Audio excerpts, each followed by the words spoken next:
అందరికీ నమస్తే. ఈరోజు ఒక చిన్న అప్డేట్ ఇద్దాం అనుకుంటున్నాను.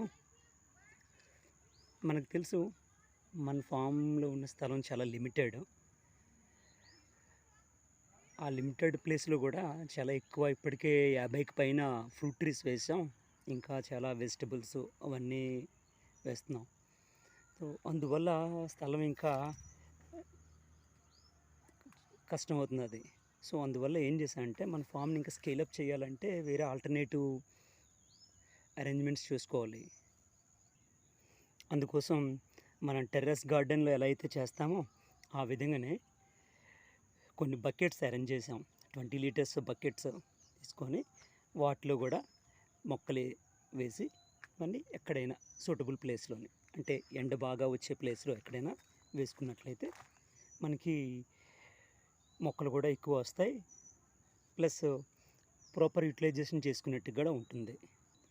ఎందుకంటే ముఖ్యంగా ఇప్పుడు ఫ్రూట్ ట్రీస్ పెద్దవైపోతున్నాయి. ఆ పెద్దవైపోవటం వల్ల షేడ్ వచ్చేస్తుంది మొత్తం అంతా ఫామ్ అంతా. ఈ షేడ్ ఎక్కువ రావటం వల్ల కొన్ని మొక్కలు ఇంకా పెరగటం కష్టం కూడా అవుతుంది ఫ్యూచర్‌లో. అందువల్ల ఏం చేస్తామంటే ఎక్కడైతే మనకి ఎండ వచ్చే ప్లేస్ ఉంటుందో మనం బకెట్స్‌ని అక్కడికి షిఫ్ట్ చేసుకోవచ్చు. కొన్ని చిన్న బకెట్స్‌ని ఒక 10 డేస్ ముందునే ప్రిపేర్ చేసేసుకున్నాం. ఎలా అంటే కన్నాలు పెట్టిన బకెట్స్ కిందని కొబ్బరి పీచు, ఆ తర్వాత ఇసుక వేసుకుంటాం. ఒక 10, 15 సెంటీమీటర్స్ ఉండేటట్టుగా హైట్ ఉండేటట్టుగా.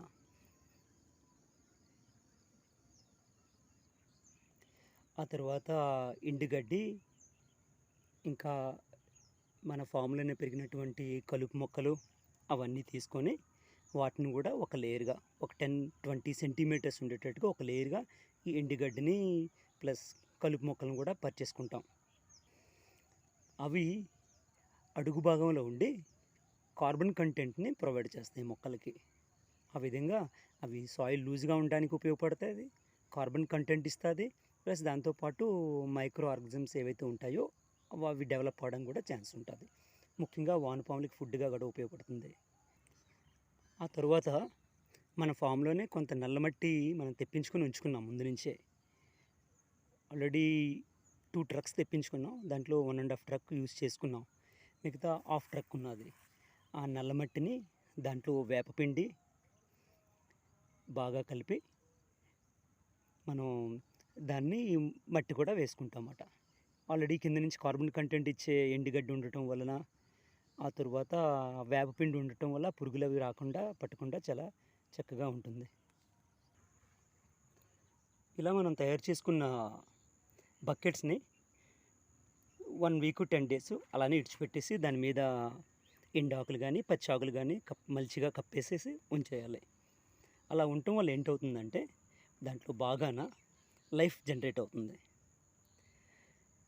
ఈ ఆకులు పైనుంచి కూడా ఎండాకులు వేయటం వల్ల అవి కిందనున్న ఆకుల వలన బాగా వానపాములు అవి డెవలప్ అవుతాయి. ఇప్పుడు మనం చూడొచ్చు, ఇది ఒక 10, 15 డేస్ ముందుని ఉంచినటువంటి గడ్డి. చూడండి దీంట్లో వానపాములు ఎంతగా చక్కగా డెవలప్ అవుతున్నాయో. ఇంతే. ఇలా చేసినట్లయితే మనం ఇంకా వీటికి ఏమైనా స్పెషల్‌గా ఫెర్టిలైజర్స్ ఇవ్వక్కర్లేదు. వానపాములే మిగతా మన మొక్కల పెరుగుదలను చూసుకుంటాయి. అందుకోసమే మన ఛానల్ పేరు కూడా అర్త్‌వామ్ అని పెట్టడానికి కూడా మెయిన్ రీజన్ అదే. చిన్నప్పుడు మనం చదువుకున్నాం, వానపాములు రైతులకి మిత్రులనేసి. వానపాములే భూమిలో ఉన్నటువంటి మైక్రో ఆర్గానిజమ్సే యాక్చువల్‌గా పంటలను పండిస్తాయి. మనం అవసరాన్ని మించిన పెద్ద ఎరువుని తీసేసుకొని మనమే మొక్కలు పండిస్తాము, మనమే లైఫ్‌ని జనరేట్ చేస్తున్నామే అనుకుంటాం కానీ అదంతా ఏం కాదు అవి చేసేది. గాలిలో ఉన్న నైట్రోజన్ని మొక్కలకు అందించే పని ఈ సూక్ష్మజీవులే చేస్తాయి.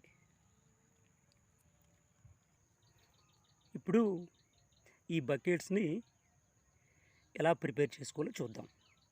మొదటగా బకెట్ అడుగు భాగంలోని మనం ఒక 6 నుంచి 10 వరకు కన్నాలు పెట్టుకుంటే మంచి డ్రైనేజ్ ఉంటుంది. మొక్కలకి ఎందుకంటే ఎప్పుడు నీరు నిలవ ఉండకూడదు. మొక్కలకు కావాల్సింది నీళ్ళు కాదు యాక్చువల్‌గా. మొక్కలకు కావాల్సింది హ్యూమస్. హ్యూమస్ అంటే తడి మాత్రమే. తడిస్తే సరిపోతుంది మొక్కలకి. మనం అవసరానికి మించి నీళ్ళు ఇవ్వటం వల్లనే మొక్కలు కుళ్ళిపోతాయి. ప్లస్ చాలా ప్రాబ్లమ్స్ వస్తాయి. అందువలన మొక్కలకి హ్యూమస్ ఇవ్వాలి. తడి ఉంటే చాలు మట్టిలో. అందుకోసమే నేను చాలా ఎక్కువ హోల్స్ పెట్టాను. కిందనవి ఉన్నాయి, ఒక 6 హోల్స్ ఉన్నాయి. ఆ తర్వాత సైడ్ని కూడా చాలా హోల్స్ పెట్టుకున్నాం. అందువల్ల మ్యాక్సిమం వాటర్ మనం వేసిందంతా డ్రైన్ అయిపోతుంది. ఆ తర్వాత ఏం చేయాలంటే దీంట్లోని కిందని కొబ్బరి పీచు, మన ఇంట్లో కొబ్బరికాయలు ఒలిచిన కొన్ని పీచు ఉంటుంది కదా, అవి చాలా జాగ్రత్తగా దాచుకుంటే అవి చాలా ఉపయోగపడతాయి. ఆ కొబ్బరి పీచుని మనం అడుగు భాగంలో వేయాలి. ఈ అడుగు భాగంలో వేయటం వల్ల అది వాటర్ ఈజీగా వెళ్ళిపోవటానికి కిందని కుషన్లా పనిచేస్తుంది. దాని మీద ఏం చేస్తామంటే ఇసుకని దాని మీద కలుపుకోవాలి. ఆ తరువాత చక్కగా మనం ఇసుకను కూడా ఒక లేయర్గా పరిచేసుకున్నాం. దీనివల్ల మెయిన్ వాటర్ అంతా పైనుంచి వేసిన వాటర్ అంతా కలెక్ట్ అవుతుంది. ఇసుకలోకి కలెక్ట్ అయ్యి అక్కడి నుంచి ఇసుక ఇప్పుడు పోరస్గా ఉండటం వల్ల ప్లస్ ఈజీగా వాటర్ అంతా ఎక్సెస్ వాటర్ అంతా డ్రైన్ అవుట్ అయిపోతుంది. దానికోసం ఇసుక ఉపయోగపడుతుంది. ఇది చాలా ముఖ్యం. మనం మట్టి పూర్తిగా వేసేస్తే ఏంటవుతుందంటే హార్డ్ అయిపోతుంది. కిందన కొన్నాళ్ళకి హార్డ్గా తయారైపోయి నీళ్ళు బయటికి వెళ్ళటానికి ఎక్సెస్ వాటర్ బయటికి వెళ్ళకుండా ఉండిపోతుంది అన్నమాట. అందువల్ల ఇది చాలా ఇంపార్టెంట్. కిందని కొబ్బరి పీచు, ఇసుక వేసుకోవటం. ఆ తర్వాత మనం చక్కగా ఒక 15-20 సెంటీమీటర్లు మందం ఉండేటట్టుగా ఎండుగడ్డిని, పచ్చిగడ్డి, కలుపు మొక్కలు ఏం దొరుకుతాయి, ఎండాకులు ఏమి ఉంటే మన ఫామ్లోని అవి వేసేయటమే. అవి వేయటం వల్ల ఏంటవుతుందంటే కార్బన్ కంటెంట్ ప్రొవైడ్ చేస్తుంది, కుషన్ కింద ఉపయోగపడుతుంది. మొక్కలకి రూట్స్ ఈజీగా ప్రొపగేట్ అవ్వడానికి స్పేస్ క్రియేట్ చేస్తుంది. అలా చాలా ఉపయోగాలు ఉంటాయి.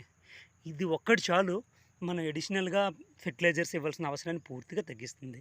సో ఈ విధంగా మనం ఒక 20 సెంటీమీటర్స్ లాగా ఈ కలుపు మొక్కలు, ఎండుగడ్డి, పచ్చిగడ్డి, ఎండాకులు వీటిని వేసుకుంటాం.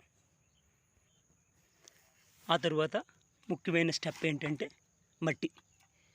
దానిపైనే మనం ఈ మట్టిని ఎలా ప్రిపేర్ చేసుకోవాలంటే ముఖ్యంగా ఈజీగా లూజ్గా ఉండేటటువంటి మట్టి సెలెక్ట్ చేసుకోవాలి. అది నల్ల మట్టి అయినా కావచ్చు, ఎర్రమట్టి అయినా కావచ్చు, ఏదైనా కావచ్చు. ఏ మట్టిలో అయినా సరే వేళ్ళు ఈజీగా ప్రొపగేట్ అవుతాయి. ఆ మట్టిలోని కొంచెం వేపపిండి కలిపినట్లయితే వేళ్ళకి పురుగులు అవి పట్టకుండా ఉపయోగపడుతుంది.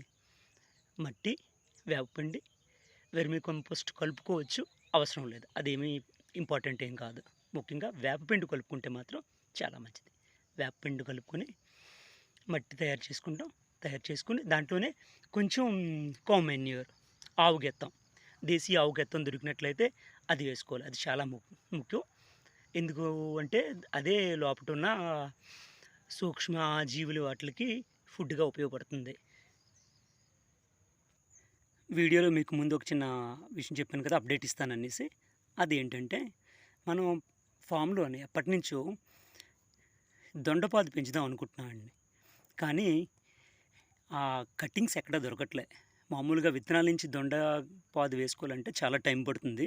అందువల్ల కట్టింగ్స్ కోసం చూస్తే నిన్న లక్కీగా దగ్గరలో ఉన్న నర్సరీలో చాలా ఎక్కువ దొండపాదులు ఉంటే ఫ్రీగానే నర్సరీ అతను ఫ్రెండే ఇంక ఇచ్చారు. సో వాటిని కటింగ్స్ తీసుకున్నాను, స్టెమ్స్ కటింగ్ తీసుకున్నాను. అవి ఈరోజు మనం ఒక బకెట్లో వేద్దాం. ఫామ్లో కూడా ఒక ప్లేస్లోని మొత్తం పెద్ద ప్లాంట్ లాంటిదే తీసుకొచ్చి మొత్తం వేసాం. ఇక్కడ ఈరోజు కటింగ్స్ వేద్దాం. ఇవి స్టెమ్ కటింగ్స్. వీటికి చిన్న నాట్స్ ఉంటాయి. ఆ నాట్స్ కనుపులు అంటాం. ఇవి పైకి ఉండేటట్టుగా ఈ స్టెమ్ కటింగ్స్ని మనం మట్టిలో పాతుకున్నట్లయితే ఎక్కడైతే నాట్స్ ఉన్నాయో నాట్స్ నుంచి కొత్తగా చిగురు వస్తుంది. ఇది దొండపాతం వేసుకుంటాం. దీనికి సపరేట్ వీడియో చేసి పెడతాను. తరువాత ఒకే దగ్గర చాలా దొండకాయ స్టెమ్ కటింగ్స్ వేసాము. ఎందుకంటే ఇవి పెరిగినట్లయితే వేరే చోటుకి షిఫ్ట్ చేయొచ్చు. ఇవండి ఈరోజు మన ఫామ్లో 2 చిన్న పాట్స్,